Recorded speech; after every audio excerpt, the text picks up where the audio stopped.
สบายดีเพื่อนพี่น้องวันนี้สิมายามมองได้ยินข่าวว่าปลาย่างขึ้นพี่น้องก็เลยมาตกมองหลักมาเลยมาสิมันได้บอกเชียร์ทำกันนะพี่น้องเด้อสิได้พอแจวแรงอยู่ว่ามันขึ้นมาเนี่ยนะพี่มอง7 กับ 14พี่น้อง7 กับ 12นะตามกันไปเรื่อยๆจะข่าวว่าป้าถึงทางนอกมองขึ้นละที่ทางในนี่มันจะถึงข้างในลองเบิ่งเก็บไปละหน่อยพี่น้องเก็บไปละหน่อยจ้านี่ตอนบ่ายนี่ปลาดำตัวนึงเก็บปลาดำตัวนึงพี่น้องเป็นเรื่องที่ท่าน้ำมองครับท่าน้ำเอาคืนเป็นปลาดำตัวนึงพี่น้องเด้อปลานี่แซ่บเลยบอกปลานี่ปลาดำก่อนจะเลยถ่ายก็ได้ยามพี่น้องเบิ่ง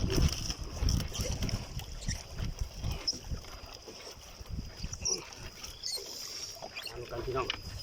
ก็ได้ปลาดำตัวหนึ่งนี่ปลาย่างพี่น้องปลาย่างพี่น้องนี่ปลาย่างโอ้โห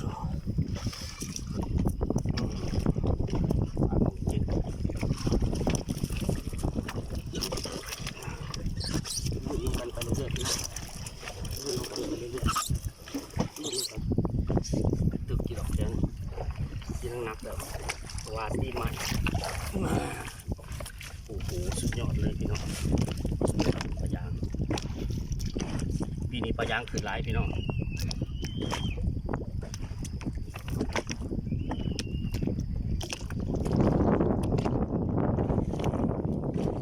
อาจจะมาขันติดมืออย่างพี่น้อง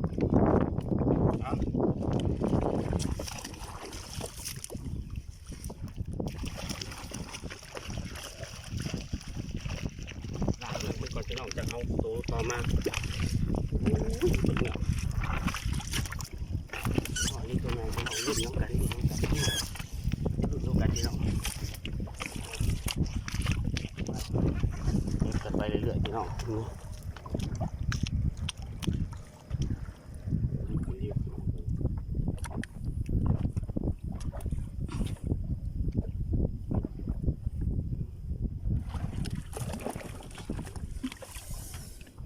ต่อไปพี่น้องตัวต่อไป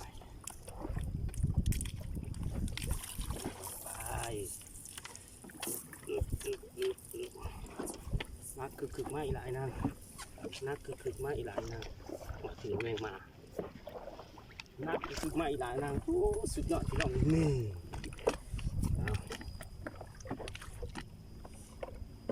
อาจจะทานตีพูดแล้วก่อน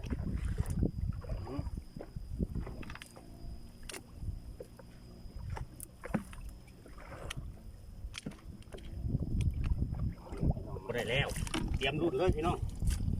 เนื่องจากว่าทาก็ได้แล้วพี่น้องทาก็ได้แล้ววันนี้สิยามพี่น้องบนขัดคัดถึงเป็นขั้วเลยเด้อพี่น้องเด้อวันนี้เด้อเพราะว่ามองมันไหลลงหอดสิหอดมองคอเลยต้องกู้พี่น้องเบิ่งซะก่อนเอาเบิ่งเด้อวันนี้พี่น้องเอา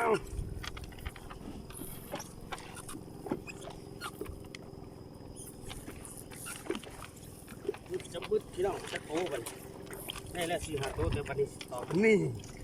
หมาอีกแล้วพี่น้องเทปต่อไปหมาอีกแล้วพี่น้องเทปอีกแล้วพี่น้องหมาอีกแล้วพี่น้องมาอีกแล้วเอาน้ำกันพี่น้องรุ่นน้ำกันมาอีกแล้วพี่น้องเอามึงเอาไปดิเอามึงเอา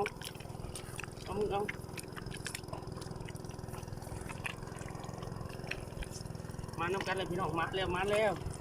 เฮ็ดอีกแล้ว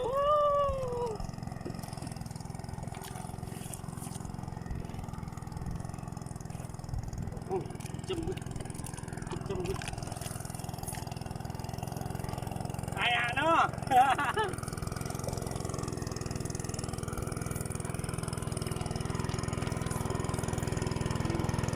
ปลายปลาไหนเนี่ยโอ้ดูทันบ่ดี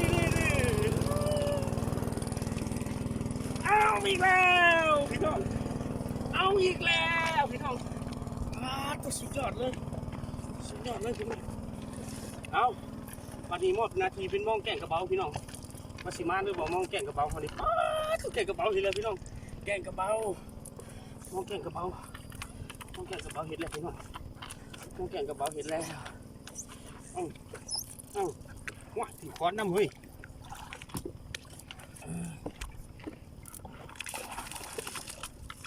ไปน้ำพี่น้อง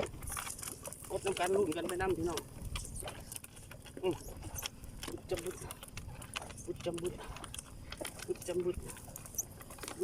พี่น้องลุ่นน้ำกันไปโชคชิมานทำไรมันโอ้โหไปชิมานมังกรแล้วนี่เฮ็ดพี่น้องมันเจ็บแล้วก็พอเจ็บปลาก็ถือพ่อถือปลาไปดิที่เอาน้ำดื่มมาเนี่ยที่หิวน้ำแห้งที่ขายน้ำมาให้ดื่มพ่อ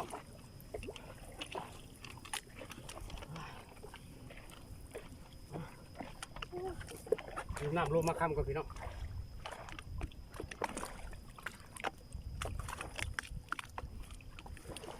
หิวลงมาคำเลยสิมานบอกตัวบักใหญ่เลยหิวลงมาคำประเทศมานป่าเว้ย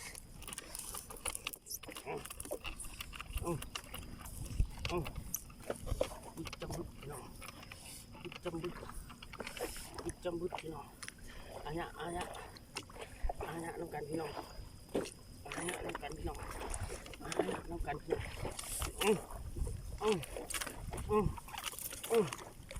เอาอีกแล้วพี่น้องรุ่นน้ำกันอีกแล้วพี่น้องโอ้โหถึงแล้วพี่น้องถึงแล้วปลาถือที่ส่วนนอกกันยังวะถือเลยพี่น้องถือชี้นักถืออีกแล้วชี้นักถืออีกแล้วพี่น้องเต็มหมดเอวพี่น้องจำบุดพี่น้องจำบุดกัดชี้นักเลยแม่ลูกพี่น้องเจ็บเอว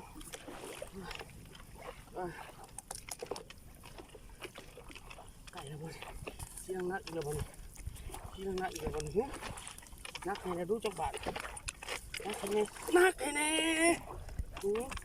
ชี้นักอีกแล้วบนชี้นักอีกแล้วบนเอามือนี่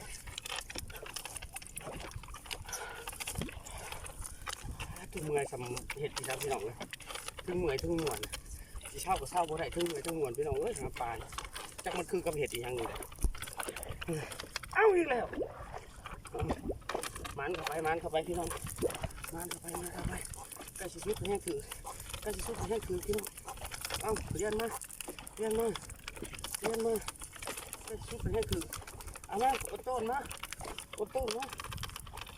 นักคือมาให้นักมา